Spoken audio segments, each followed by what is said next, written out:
And a 1, and a 2, and a 3. Live, reporting live. Yeah.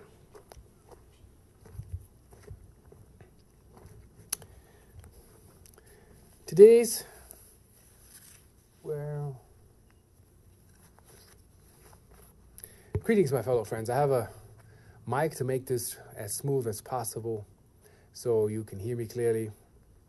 And today's topic is when you find yourself in a situation just like this here. There's a drop here. Further down is like 70 feet. So you don't feel comfortable. When things get uncomfortable, what do we do with that? You know, crossing bridges, making decisions. This might be a short story or a long story, depending on how or where you want to place your story or what you have to say. So in order to make the story pleasant for you, you can change the outcome by not having an expectance level, by more creating what you want. And you create that. You create reality. If something that's not to your liking, you can state your case, say who you are, see yourself for who you are and how you are and when you are, and in that timeline, define yourself. And let the world know this is you. And this is what's being done to me whenever that's being done. So let's say you have a friend or relationship or partners or whatever relationship or whatever status, whatever label we want to give it. And you are a considerate person, not claiming or in an egoic overlay level of a mental construct that will give you something that is unreal because you create that display for yourself all the time over and over. No, you speak about a topic. You want that topic to be cleared. You want that topic to be outspoken, like all cards on deck. And you find that you're the one, it's like me, so you open the door gently. Somebody's asleep, somebody comes with noise, you make sure the noise doesn't penetrate those who need rest to recharge themselves, because I am considerate. I'm not perfect. I walk gently through the halls of existence when people need their rest to recharge. What I'm trying to find out is that why so many people, when you let them into your heart, they're inside of your temple. They're inside of your sanctum, your inner sanctum, your inner sanctuary. Why is it that they behave like crazy people? You have precious artifacts, trinkets of the soul that you have carefully and cautiously placed around you like a menagerie of glass in a nice display, because where you live is your temple, in your heart. And they run in there and destroy your artifacts, and you have to fix them. And you say, it's okay, let me fix it. You say, it's okay, let me fix it. You're always the one that says, it's okay, I can fix it. The others make less of an attempt to fix it. And the minute you complain about how they treat you and how you see that you're being treated, they feel mistreated because they don't understand that you are their reflection and you're giving back to them what they gave to you and you try to fix. When you take yourself out of the loop, creating their reality, catering to them, protecting them, fighting their battles when they are not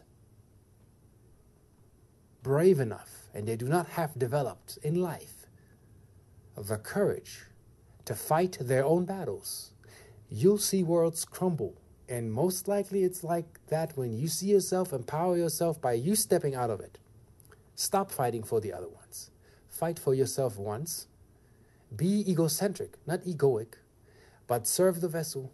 Find your peace. Be at peace with what you do. And then you see the reflection, and all hell will break loose on that reflection, because they have to realize now that they have to step in gear into their own game. So when no one protects and no one serves in a way where nothing can be taught or learned, illusions crumble. And sometimes it's not an easy job, but I find it to my utmost duty that I speak my truth the way I see it. that I know what I know, I trust my expertise, and I trust my intuition. It's not so much that I'm talking to you. As I'm talking to you, I'm talking to myself. So this video is kind of a therapy for myself too. So I'm thankful that I have YouTube. I'm thankful for people that understand me. I'm thankful for people that hear me, because I felt when we were little, we were never listened to. Whatever we had to say was either fantasy or it wasn't worth mentioning it. By the way, sorry for that plane. Now I stand up and speak for myself. And I arrange the reality how I would like to arrange my reality. Work with who I work with, live with who I live with, create my love space and create peace. And if there's a stress factor and that stress factor cannot be inspired to transmute itself, to be on its way to do itself, it'll be by itself, to realize what that means to be with self. I, self, Lord and Master. You are the Magi. You create. Now it's up to you how you find your peace, your inner peace. And I'm always thankful for I can go to the rocks and the spirits always enable me and help me and give me strength to come back to my center, to come back to my freedom, and to come back to that what matters most is the heart. And if I cater to somebody and I actually don't meet it, that would mean I'm not in my heart. That would mean I have no integrity. That would mean I'm not authentic. And that would mean I have to ask myself the question, for how long you want to do this? How long you want to prolong this in your life?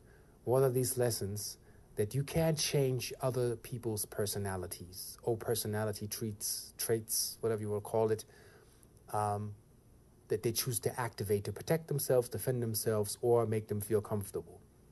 I'm more for I want to appeal to the angelic side of that matter and talking to the angelic side, not ignoring the shadow side, but as in willpower, you integrate the shadow within you and the shadow becomes one with the light and you become the center. And once you become the center, you speak the truth and you don't let nothing burn. You know, you will make clear where you stand is holy ground, as in holistic, as in its entirety. And that's what you stand for. And that's for everybody out there. You work for Gaia, you work for you work in joy, you produce. We have to stop wasting our time with constructs that are mirage type, that are unreal, and get into the real and begin to create life. And this is what Ascension is about.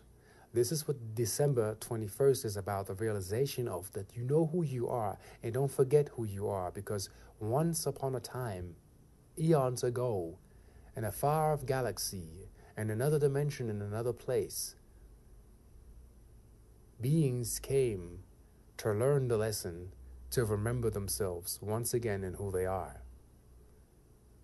And I want you to remember who you are, as I'm remembering who I am.